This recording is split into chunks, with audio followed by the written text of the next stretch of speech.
Salam jumpa, bersyukur berkat rahmat Tuhan Yang Maha Esa kita masih bisa berjumpa, dan saya mendoakan semua yang menyaksikan tayangan ini selalu diberi kesehatan, terhindar dari COVID-19 ya, semangat dan juga bahagia.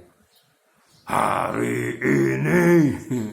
ini saya pakai kupluk, kebetulan ketemu di lemari bekas zaman dulu waktu hobi hiking gitu ya. Kali ini kita berceloteh sedikit. Ya mungkin ini selingan juga untuk pembelajaran ke peserta didik ya. Dulu ya saat saya masih labil ya, dalam kondisi labil, baru masuk semester 2, ibu saya meninggal gitu. Wah, saya galau waktu itu, galau sekali. Akhirnya celoteh sana, celoteh sini, ngobrol sana, ngobrol sini. Ada yang kasih tahu bahwa ikut latihan teater aja gitu, dan akan dapat ketenangan gitu. Dan akhirnya saya ikuti ya, saya latihan teater. Ya, kebetulan saya di satu kota, harus bolak-balik ke kota lain untuk ikut latihan teater ya. Setiap minggu sore, kemudian apalagi hari apa tuh, pulang kuliah lah langsung saya berangkat. Ya, dan ternyata terbukti memang ya agak tenang gitu.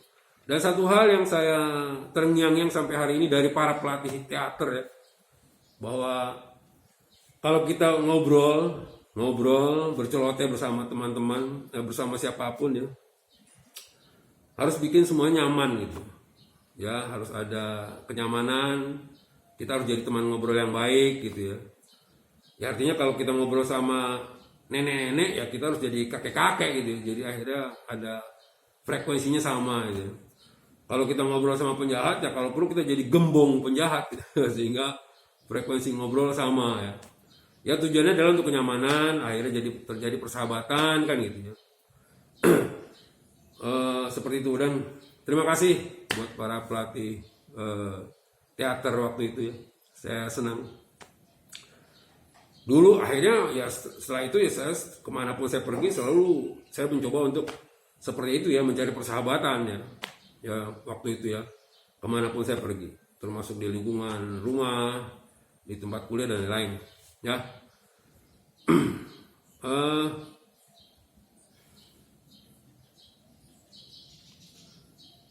Makanya saya terkadang saat ini kalau melihat ada peserta didik yang bikin sudah ada jaket alma mater, dia bikin jaket sendiri gitu ya. Jaket seragam 5 orang, 6 orang, 10 orang gitu ya. Itu kan berarti memagari diri. Ya, orang lain nggak boleh masuk. Ya orang yang nggak punya jaket yang sama nggak mungkin dong ikut ngobrol, ikut kumpul ke sana gitu. Saya pikir itu kurang pas ya, karena sayang sekali gitu ya. Padahal kalau kita cari teman, pergi ke pasar cari teman, susah itu. Sementara orang kumpul dalam satu kampus, ya jadikan teman kalau perlu semuanya itu ya. Dari program studi berbeda, dari jurusan berbeda, jadikan teman ya. Sampai ke dosen kita jadikan teman, sampai ke rektor kalau perlu jadi teman. Ya hikmahnya nanti adalah kalau saudara kita akhirnya jadi mencalonkan jadi legislatif misalnya, pasti satu kampus pilih kamu kan gitu ya. Nah seperti itu. Termasuk ini grup-grup WA, saat ini sekarang sering kumpul grup-grup WA ya. Grup-grup WA juga sama tuh.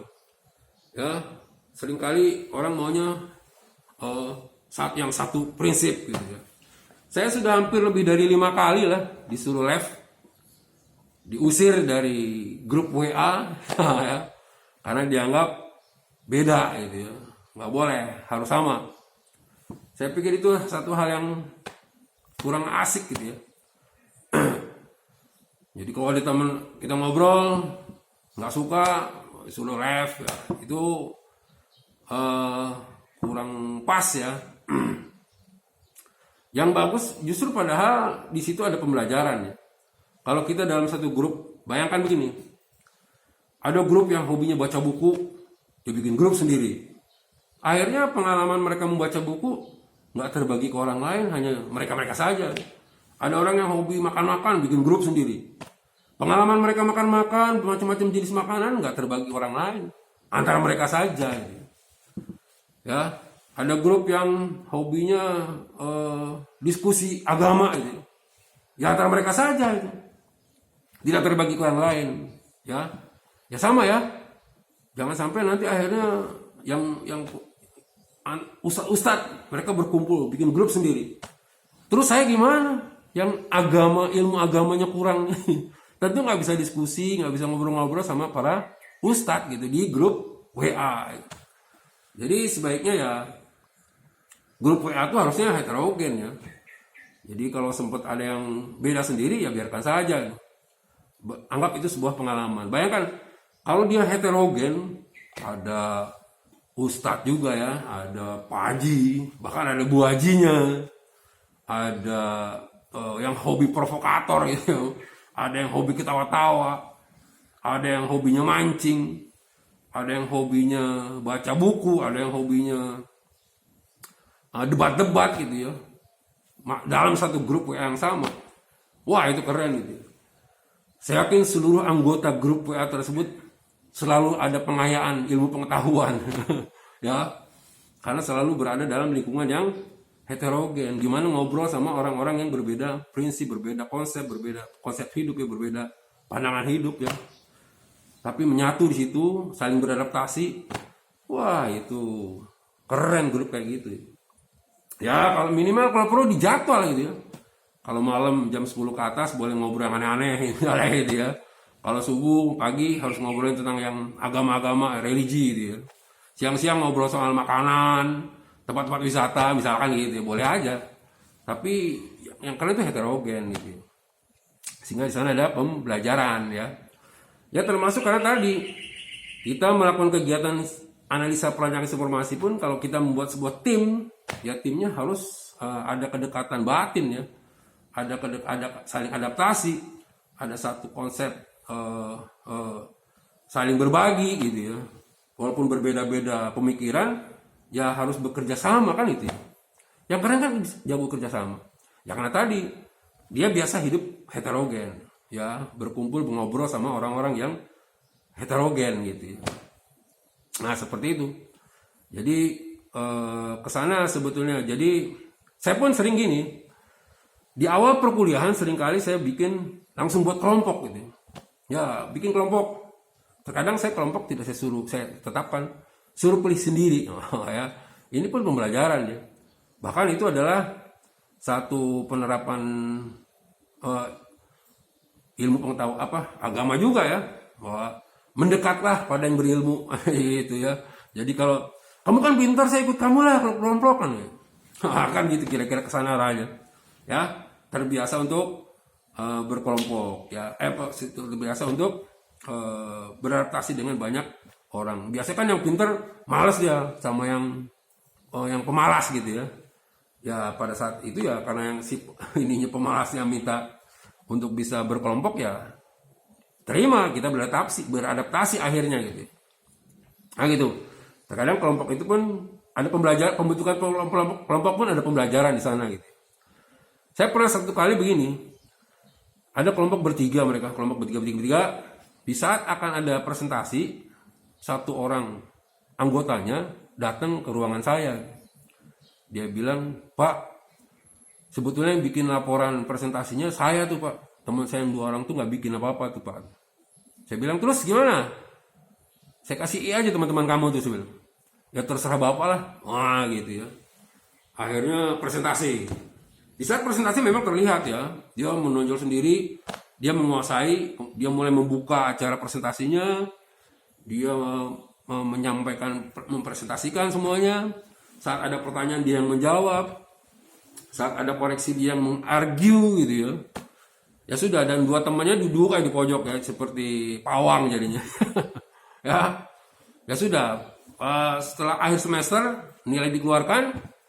Ya saya nilai lah, ya dia si ini B, yang teman 2 saya kasih nilai D gitu, karena penghargaan lah bahwa dia ikut ke depan gitu. Ya tentu protes yang dia ini datang ke ruangan saya, Pak, saya kan presentasi Pak, kenapa saya dapat D gitu. Saya bilang aja, disuruh teman kamu, saya bilang. Biarkan aja akhirnya mereka berbeda pendapat di luar sana ya. Ya karena saya nganggap itu terjadi pengkhianatan, temannya mengkhianati.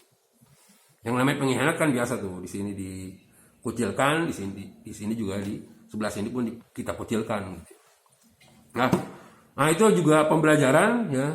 Jadi saya sudah bilang bahwa kalau disuruh berkelompok, ya berkelompoklah kamu kan gitu jadinya. Ya, jangan akhirnya gitu. Karena gini, kalau pada akhirnya dia tidak puas saat presentasi kelompok, kemudian dia ingin punya dapat nilai tambahan, saya sudah sering katakan, ya sudah saat kelompok lain sedang presentasi, tunjuk tangan kamu. Apakah menambahkan materi kelompok tersebut atau ingin menanyakan sesuatu yang atau membantu menjawab, bisa membantu menjelaskan. Nah, kalau kayak gitu dapat penilaian pribadi itu jadinya atas nama sendiri kan gitu ya. Nah gitu ya, itu adalah satu bentuk juga dalam kita meminta untuk mahasiswa presentasi ya. Jadi seperti itu ya. Karena memang juga diminta, kan kita juga disarankan, dianjurkan untuk selalu bersilaturahim ya. Saling berbagilah kamu, saling memberi hadiahlah kamu agar ada timbul kasih sayang di antaramu. Kan gitu kerennya. Oke, sampai ketemu lagi pada tayangan berikutnya.